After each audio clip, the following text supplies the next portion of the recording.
मैं सोलोमन हूं, इसराइल का राजा, 10वीं सदी बीसीई का शासक। मैं वही शासक हूं जिसके दौर में दुनिया ने दौलत का सबसे बड़ा केंद्रीकरण देखा। पर इस कहानी को समझने के लिए पहले एक बात क्लियर करनी होगी। मैं किसी कहानी का हीरो बनकर पैदा नहीं हुआ था। मैं एक ऐसे राज्य का राजा बना जो भौगोलिक रूप से छोटा था, सेना के मामले में एवरेज था और चारों तरफ शक्तिशाली राज्यों से घिरा हुआ था। एक गलत निर्णय और इसराइल सिर्फ इतिहास का फुटनोट बन जाता। मेरे पिता किंग डेविड एक योद्धा राजा थे, लेकिन युद्ध के बाद सिर्फ शांति नहीं मिलती। वो होता है एक छोटा सा वक्त जिसमें राज्य या तो बनता है या फिर सब खो जाता है। जब मैं राजगद्दी पर बैठा, मेरे पास ना अनंत सोना था, ना ही कोई जादू जो राज्य को खुद ब खुद समृद्ध बना दे। मेरे पास सिर्फ 3 चीजें थी। उसी दौर में मुझसे पूछा गया, तुम क्या चाहते हो?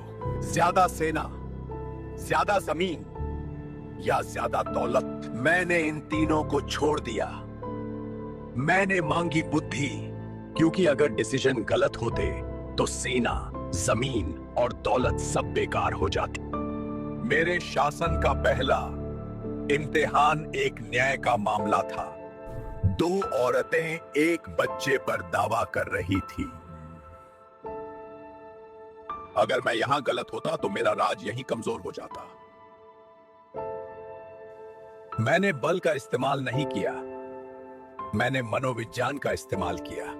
और उस दिन के बाद मेरी पहचान सिर्फ राजा की नहीं, न्याय की बन गई। पर सिर्फ न्याय से ही राज्य नहीं चलता।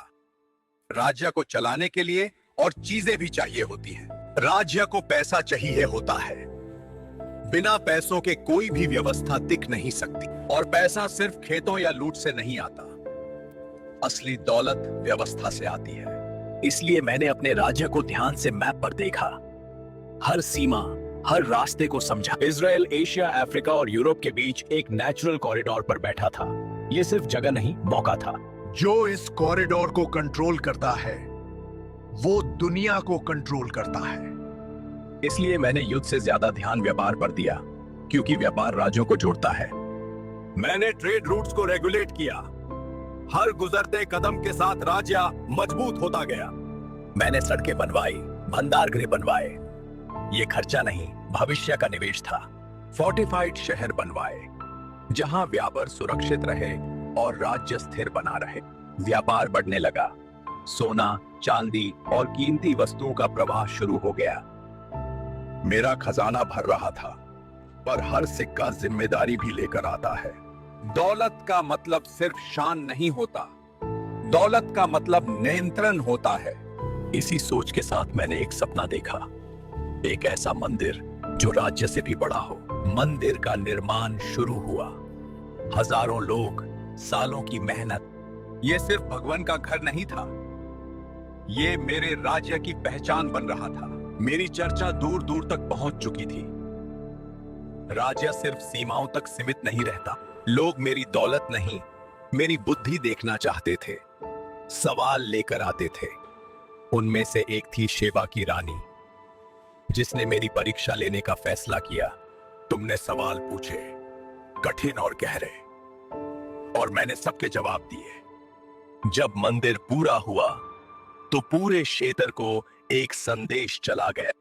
इजराइल अब कोई अस्थायी राज्य नहीं था, ये एक केंद्रित शक्ति बन चुका था। मेरे कंट्रोल में जमीन थी, व्यापार मार्ग थे और राज्यों के संबंध थे। आज के टाइम में लोग मेरी दौलत की तुलना $1 ट्रिलियन से करते हैं।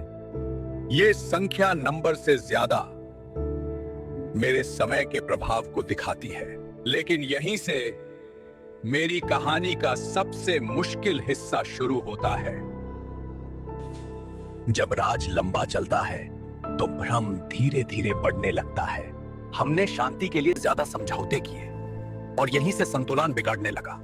हाँ, ये मेरी गलती थी।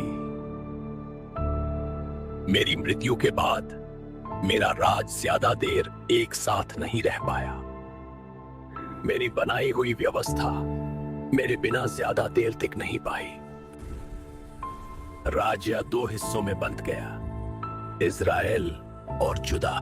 ये इस बात का सबूत था कि मेरी व्यवस्था मुझ पर ज्यादा निर्भर थी। मैं सिस्टम बना पाया पर उसे अपने बिना चलना नहीं सिखा पाया। इसलिए अगर तुम मेरी कहानी सुन रहे हो तो इससे सिर्फ दौलत की कहानी मत समझना। मैं सोलोमन था। मैंने तलवार से ज्यादा सोच पर भरोसा किया।